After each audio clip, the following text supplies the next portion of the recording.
मेहनत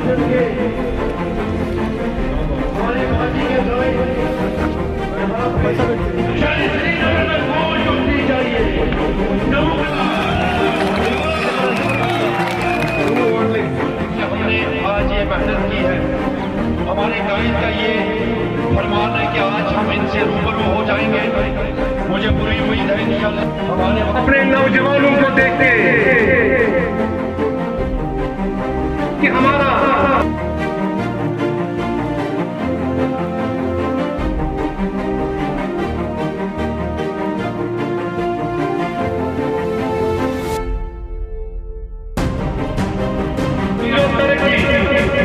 वो हमें अपने दूर की बात में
और यहाँ पे हमारे नौजवान चेहरे जो मीडिया में अक्सर आप देखते रहते हैं, जनाब सलमान निजामी साहब, मैं इनसे रिक्वेस्ट करता हूँ ये यहाँ पे बैठे।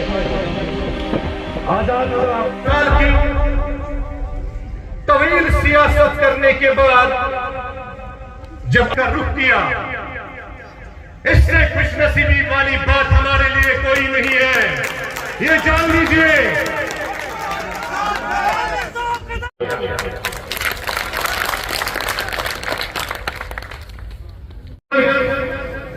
हमारे उस्ताद जनाब गुलाम नबी आजाद साहब का तहे दिल से शुक्रिया अदा करता हूं।